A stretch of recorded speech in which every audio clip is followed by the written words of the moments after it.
या 4 पुत्रांवरती शस्त्र उगारणार तेवढ्यात ज्या ठिकाणी शिवपिंड होती त्या ठिकाणी भला मोठा खड्डा व्हावा. मोठा खड्डा झाला. त्या खड्ड्यातून भगवान भोलेनाथ अगदी महाकाल रूपात प्रगट झाले. त्या ठिकाणी महाकाल रूपात प्रगट होऊन अगदी लाल भडक डोळे आहेत, क्रोधात आहेत. महाकाल रूप प्रगट होऊन त्या ठिकाणी दूषणाचा निपात केला, दूषणाचा अंत केला, दूषणाला संपवलं. आणि हे जे 4 ब्राह्मण पुत्र होते, देवप्रिय, प्रियमेधा, संस्कृत आणि सुव्रत, या 4 ब्राह्मण पुत्रांना सांगितलं मी तुमच्या भक्तीवरती प्रसन्न आहे, तुमच्या उपासनेवरती प्रसन्न आहे. तुम्हाला काय पाहिजे मागा, काय देऊ तुम्हाला. या 4 ब्राह्मण पुत्रांनी मागावं प्रभू, या दूषणाचा अंत तुम्ही केला, दूषणाला संपवलं, सगळ्यांना त्रासातून मुक्त केलं, आमचं रक्षण केलं, दर्शन तुमचं आम्हाला मिळालंय, याच्यापेक्षा अजून वेगळं काहीही नको आहे.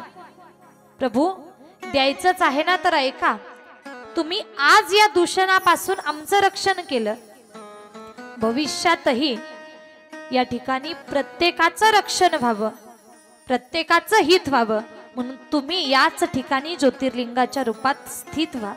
आणि भगवान भोलेनाथ त्याच ठिकाणी ज्योतिर्लिंगाच्या रूपात स्थित झाले, महाकाल रूपात प्रगट झाले, म्हणून महाकालेश्वर ज्योतिर्लिंग. बोला महाकालेश्वर भगवान की जय. आणि आता यानंतर पहा ओंकारेश्वर ज्योतिर्लिंग. ओंकारेश्वर ज्योतिर्लिंग कसं निर्माण झालं त्याची कथा पहा. एकदा व्हावं असं की नारदजी भ्रमंती करत होते. नारदजी भ्रमंती करतायत आणि भ्रमंती करत करत विंध्याचल पर्वतावरती येऊन पोहोचले. विंध्याचल नावाचा जो पर्वत आहे त्या पर्वतावरती येऊन पोहोचले. पर्वतानं नारदजींचा आदर सत्कार केला, सन्मान केला, बसायला आसन टाकलं. नारदजी बसलेही आणि आता नारदजी आणि विंध्याचल पर्वत दोघांमध्ये संवाद चालू झाला, चर्चा चालू झाली. त्या संवादामध्ये अगदी विंध्याचल स्वतःची स्तुती नारदांसमोर करायला लागला. स्वतःचं श्रेष्ठत्व सांगायचा, मी किती उंच आहे, स्वतःची स्तुती करायचा, माझ्यासारखं उंच दुसरं कोणी नाही. नारदजींच्या लक्षात आलं याला अहंकार झाला. मग म्हटले याला अहंकारातून बाहेर काढलं पाहिजे, करावं काय. तर नारदजींनी बोलता बोलता त्या विंध्याचलाला सांगावं, अरे विंध्याचला, मान्य आहे तू भरपूर उंच आहेस, तू अगदी विस्तारलेला आहेस, पर्वत होता तुझ्या पर्वत रांगा विस्तारलेल्या आहेत, पण ऐक ना विंध्याचला, अगदी तुझ्यापेक्षाही उंच तो सुमेरू पर्वत आहे. त्याची शिखरं जर पाहिली तर स्वर्गाला खेटायला गेलीत. तो तुझ्यापेक्षाही कितीतरी पटीने उंच झालाय आणि अजूनही त्याची उंची निरंतर वाढतच आहे. असं बोलले नारदजी. विंध्याचलाचा अहंकार दूर करण्यासाठी विंध्याचलाला वाटलं, अरे सुमेरू पर्वत, तो मेरू पर्वत उंच आहे, स्वर्गाला शिखर खेटतायत, मग मलाही तेवढं उंच व्हायचं. निश्चय केला, नारदजींनाच विचारावं, मला तेवढी उंची प्राप्त करून घेण्यासाठी मी काय करू. तर नारदजी म्हटले, तू एक काम कर, तू भोलेनाथांची उपासना कर, तू शिवभक्ती कर, भोलेनाथांची उपासना कर आणि भोलेनाथांकडून पाहिजे तितकं उंच होण्याचं वरदान प्राप्त करून घे. विंध्याचलानं जसं नारदजींनी सांगितलंय तसं करायला सुरुवात केली. अगदी अनेको दिवस शिवभक्ती केली आहे, भोलेनाथांची उपासना केली आणि याच्या उपासनेवरती भगवान भोलेनाथ प्रसन्न झाले आणि मागायला सांगितलं. त्यावेळेला विंध्याचल पर्वतानं पहा स्वतःचं हित पण पाहिलं आणि इतरांचं हित सुद्धा पाहिलं. स्वतःचा स्वार्थ तर साधलाच साधला, पण परार्थ सुद्धा साधलाय. काय मागितलं तर, प्रभू अगदी मला माझ्या इच्छेनुसार उंच होता यावं असं वरदान मला द्या. त्यानंतर मागावं की प्रभू तुम्ही या ठिकाणी प्रगट होऊन मला दर्शन दिलं, माझी विनंती आहे, तुम्ही याच ठिकाणी जगाच्या हितासाठी, जगताच्या कल्याणासाठी याच ठिकाणी ज्योतिर्लिंगाच्या रूपात तुम्ही स्थित व्हा आणि कुठेतरी त्या विंध्याचलाच्या विनंतीला मान देऊन त्याचं मागणं मान्य करून भगवान भोलेनाथ जगताच्या हितासाठी, जगाच्या कल्याणासाठी त्याच ठिकाणी स्थित झाले,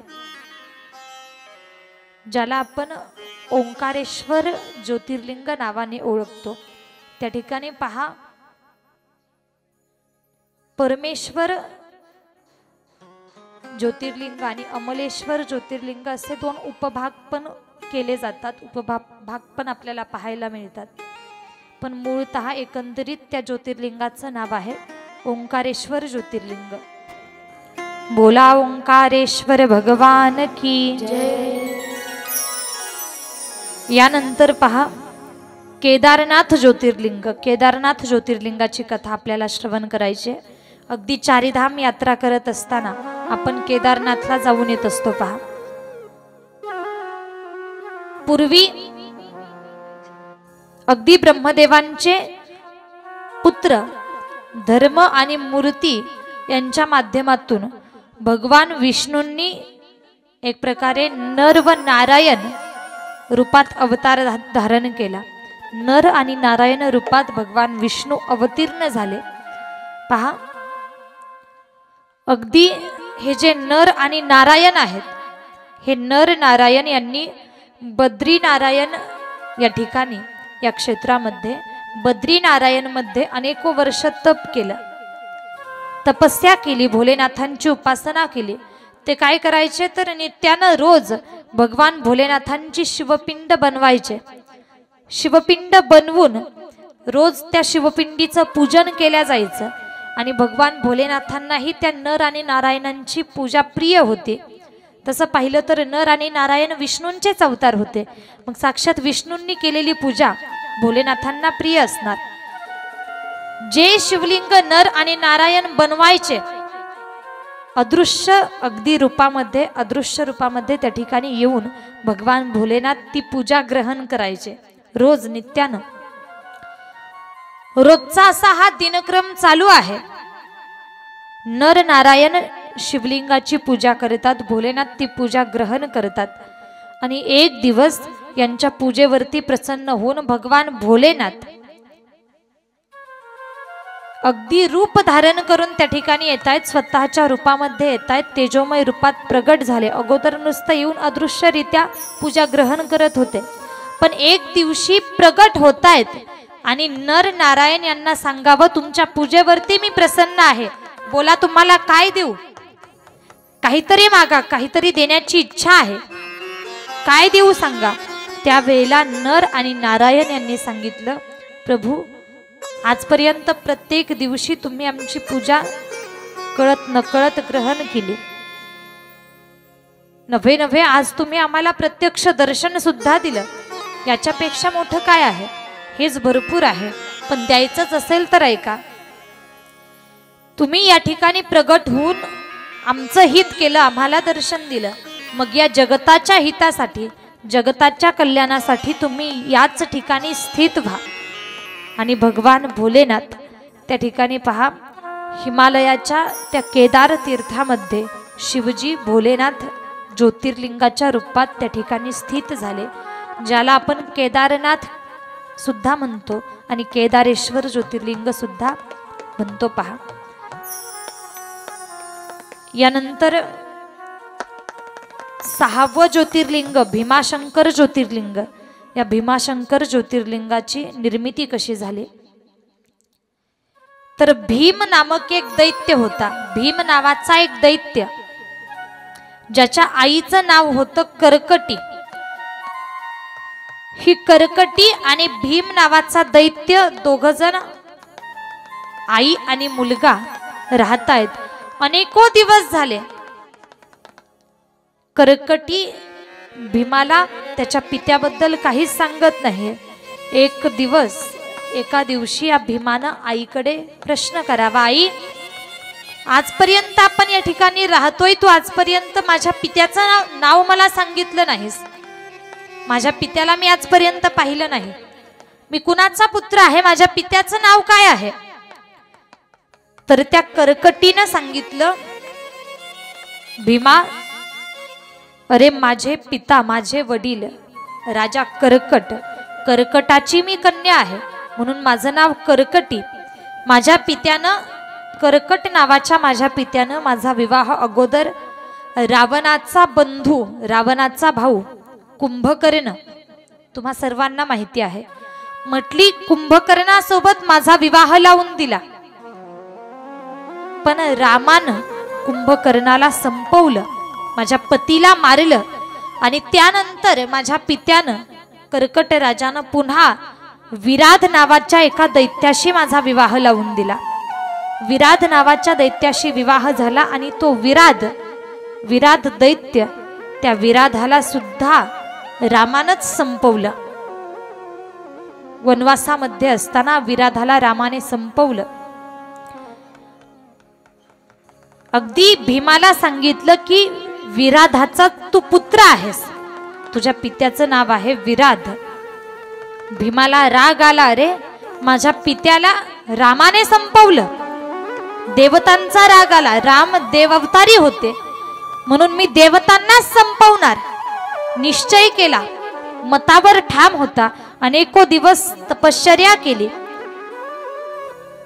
अनेको दिवस तपश्चर्या केल्यानंतर ब्रह्मदेव या भीमाच्या तपश्चर्येवरती प्रसन्न झाले.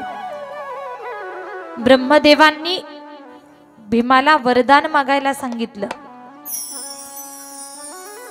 तर भीमानं ब्रह्मदेवांकडून बलवान होण्याचं वरदान प्राप्त करून घेतलंय.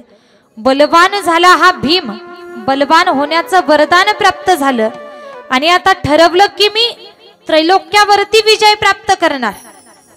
ठरवलं, मी माझ्या पित्याच्या निधनाचा एक प्रकारे सूड घेणार, बदला घेणार.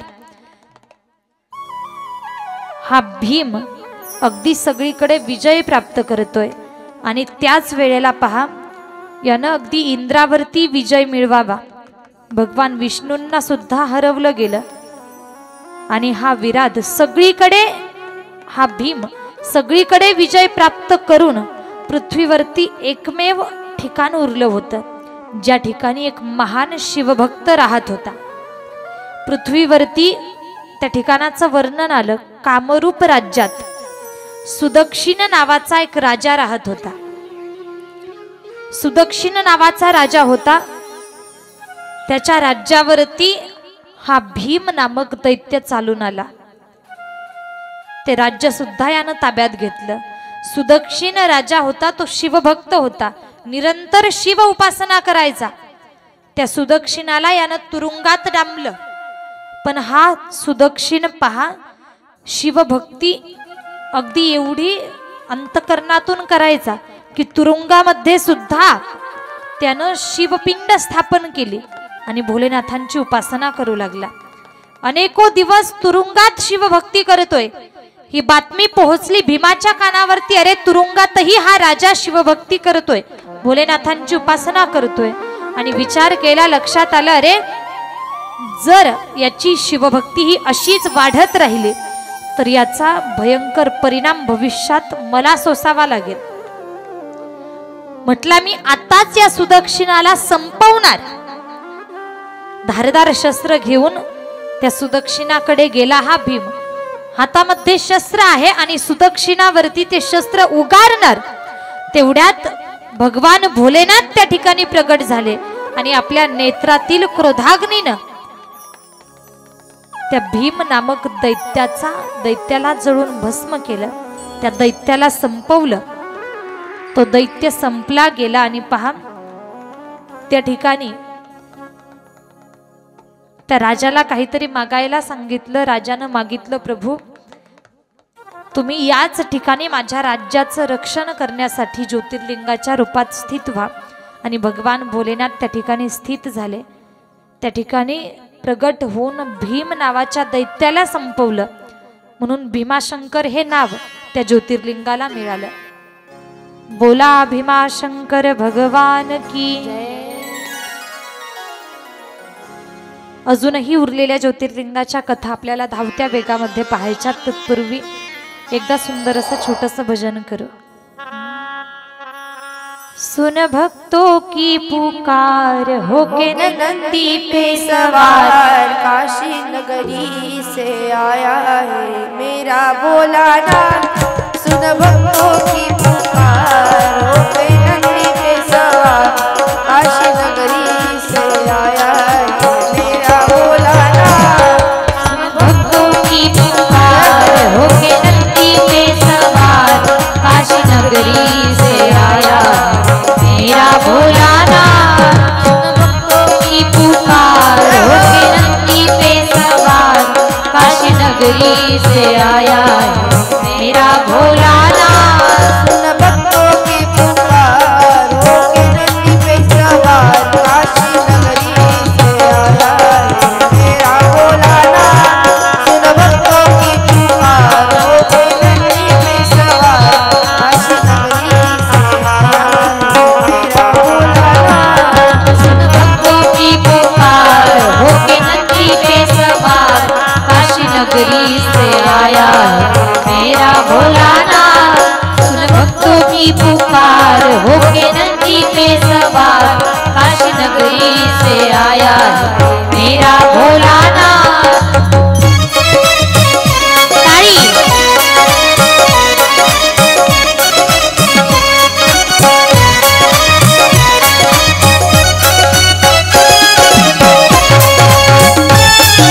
जय हो।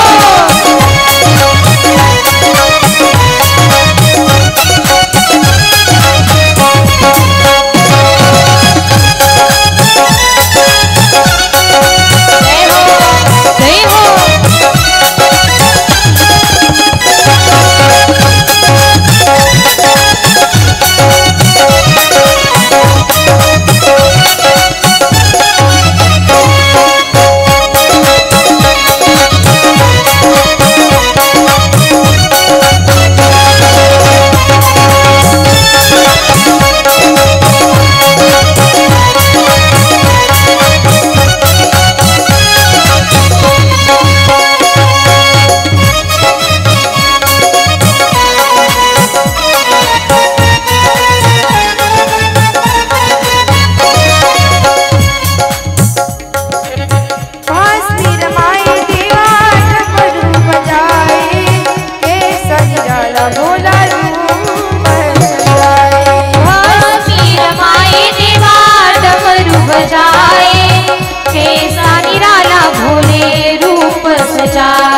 भोले भक्तों के बाबा भोले भगवान है।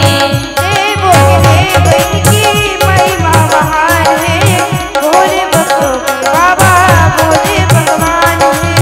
देवों के देव इनकी महिमा महान है, भोले भक्तों के बाबा भोले भगवान है। भक्तों का उद्धार होके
उमापति महादेव की हर हर। यानंतर पहा घृष्णेश्वर ज्योतिर्लिंगाची कथा आपल्याला श्रवण करायची आहे। जे घृष्णेश्वर ज्योतिर्लिंग आपल्या महाराष्ट्र राज्यामध्ये आहे। पहा देवगिरी नावाच्या पर्वतावरती एक विद्वान ब्राह्मण राहत होता, एक विद्वान विप्र राहत होता, ज्याचं नाव सुधर्मा सुधर्मा नावाचा तो ब्राह्मण राहत होता। अगदी त्याचं आचरण पहा, जसं वेदांनी आचरण करायला सांगितलं, वेदांनी दाखवलेल्या मार्गानं तो चालत होता, सदाचारी ब्राह्मण होता। सगळे नित्यनियम तो अगदी काटेकोरपणे पालन करायचा, असा तो सुधर्मा नावाचा ब्राह्मण। त्याची पत्नी होती सुदेहा। सुधर्मा नावाचा पती आहे, सुदेहा नावाची पत्नी आहे। अगदी कोणत्याही गोष्टीची कमी नाही, धन वैभव संपत्ती मान सगळं काही आहे, पण एका गोष्टीचं दुःख आहे की यांना संतान नव्हती, संतान सुख नव्हतं। पहा जी सुदेहा आहे हिला वाईट वाटायचं, अरे आपल्याला संतान नाही।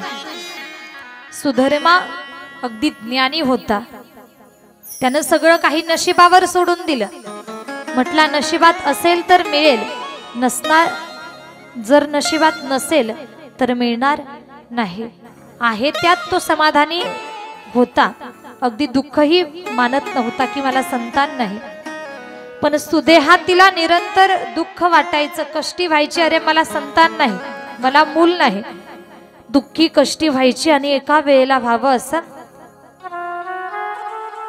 की तिनं आपल्या पतीला सांगितलं, स्वामी तुम्ही तर ज्ञानी आहात, तुम्ही विद्वान आहात, तुम्ही अनेकांचं भलं करता, अनेकांचं चांगलं करता, मग माझी इच्छा आहे, माझी मागणी आहे,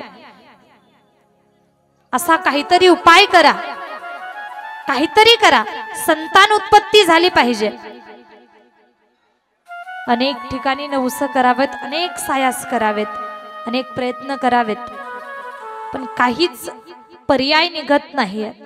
सुधर्मा समजावून सांगतो, सुदेहा त्या भगवंताची इच्छा असेल ना तर तो देईल, नसेल तर विषय सोडून दे, जसं देवानं ठेवलंय तसं राहावं। ती सुदेहा थोडे दिवस अगदी समजूतदारपणाने राहावी आणि एका वेळेला 4 चौघी मैत्रिणींसोबत बाहेर गेली। मैत्रिणींसोबत बाहेर गेली तर काही मैत्रिणींनी अगदी वांझोटी म्हणून हिनवलं, तू वांझ आहेस, वांझोटी आहेस म्हणून हिनवू लागल्या। वाईट वाटलं, रे स्त्रियाच आहेत, पण एका स्त्रीचं दुःख जाणून घेत नाहीत. वाईट वाटलं, घरी आले, पतीकडे सगळं काही घडलेलं सांगितलं. असं वांझोटी म्हणून मला हिणवलं जातं, माझी थट्टा मस्करी केली जाते, मला अपमान सहन करावा लागतो. त्या सुदेहानं हट्ट केला, स्वामी माझं एक म्हणणं आहे का, तुम्ही एक काम करा, मी तुम्हाला संतान उत्पत्ती करून देऊ शकत नाही ना, माझ्यापासून संतान होत नाही ना, तर तुम्ही दुसरा विवाह करा, दुसरा विवाह करा. जसं ऐकलं त्या सुधर्मानं लगेच नकार दिला. सुदेहालाच उलट सुलट बोलला, नकार दिला. पण ती सुदेहा म्हणते, स्वामी ऐका माझं, मी तुम्हाला अन्य कोणत्या स्त्रीशी विवाह करायला सांगत नाही. माझीच धाकटी बहीण आहे, जिचं नाव आहे घृष्णा, घृष्णा किंवा घुष्मा. माझी धाकटी बहीण घृष्णा, घृष्णेशी तुम्ही विवाह करा.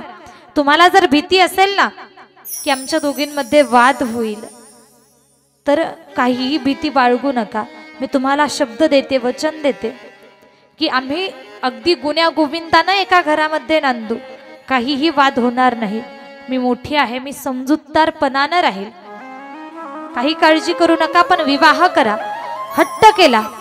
सुधर्माला ऐकावं लागलं. सुधर्मानं घृष्णेशी विवाह केला. काही काळानंतर घृष्णेला एक पुत्र झाला, संतती झाले. पण ही घृष्णा सुद्धा अगदी चांगल्या स्वभावाची आहे. घृष्णा शिवभक्त आहे, भोलेनाथांची भक्ती करायची. तिचा रोजचा नियम, शेजारी असणाऱ्या एका सरोवरावरती जाऊन ती रोज अगदी स्वतःच्या हातानं 1000 शिवपिंडी बनवायची. वाळूच्या शिवपिंडी, सरोवरातली वाळू घ्यायची, त्याच्या शिवपिंडी बनवायची, त्याचं पूजन करायचे, नामचिंतन करायचे आणि पुन्हा त्या शिवपिंडी सरोवरामध्ये विसर्जित करून द्यायची. रोजचा तिचा हा दिनक्रम. ही शिवभक्त असणारी घृष्णा, पुत्र झालाय, संतती झाली. या घृष्णेने सुद्धा आपल्या बहिणीला, आपल्या ताईला सांगावं, ताई अगं जसं श्रीकृष्णाला 2 माता होत्या, जन्म देणारी एक माता आणि सांभाळणारी दुसरी माता, तसंच या लेकराची जन्म देणारी माता मी आहे. पण माझ्यापेक्षाही या लेकरावरती जास्त अधिकार तुझा असणार आहे, कारण पालन करणारी तू असणार आहेस. अगदी भेद अंतर ती देत नव्हती. व्हावं असं सुदेहा सुद्धा अगदी आनंदात आहे. अरे घृष्णेचा पुत्र काय आणि माझा पुत्र काय, हा माझाच पुत्र आहे. घृष्णेपेक्षा जास्त जीव ती सुदेहा बाळाला लावतीये.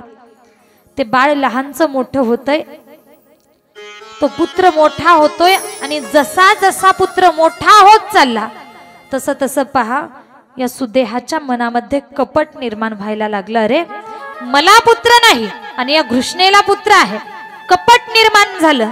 आणि ज्या वेळेला पहा मनुष्याच्या मनात कपट निर्माण होतं ना, चांगले विचार आपोआप नाहीसे होतात. कपट निर्माण झालं, चुकीचा विचार सुदेहा घृष्णेबद्दल करायला लागली. आणि तिचा चुकीचा विचार, हे कपट कुठपर्यंत, कोणत्या स्थितीला जाऊन पोहोचलं पहा. सगळ्या मर्यादा ओलांडल्या. या सुदेहानं अगदी स्वतःच्या बहिणीचा पुत्र, जिनं सांगितलं या पुत्रावरती माझ्यापेक्षा ताई तुझा जास्त अधिकार आहे, त्याच पुत्राला संपवायचं ठरवलं. मला पुत्र नाही ना, मग हिचा पुत्र सुद्धा जिवंत राहता कामा नये. एका बहिणीनं दुसऱ्या बहिणीच्या संतानाला संपवण्याचा विचार चालू केला. आणि रात्रीच्या वेळेला, अगदी अंधाऱ्या रात्री, या सुदेहानं धारदार शस्त्रानं त्या झोपलेल्या पुत्राचे, त्याच्या खोलीमध्ये तो पुत्र झोपलेला होता, झोपलेल्या पुत्राचे बारीक बारीक तुकडे केले, बारीक बारीक तुकडे केले. आणि ते तुकडे ज्या सरोवरावरती घृष्णा जाऊन पूजन करायचे ना, शिवपूजन करायचे, शिवपिंडी विसर्जित करायचे, त्या सरोवरावरती नेऊन त्या बाळाचे, त्या लेकराचे तुकडे टाकले. किती भयंकर परिस्थिती आहे. चुकीचं कृत्य या सुदेहानं केलंय. त्या घरामध्ये, त्या खोलीमध्ये पुत्र झोपलेला होता, त्या ठिकाणी आता रक्ताचा सडा पडलेला होता. दुसरा अगदी सूर्योदय व्हावा, दिवस उगावला, कृष्णेला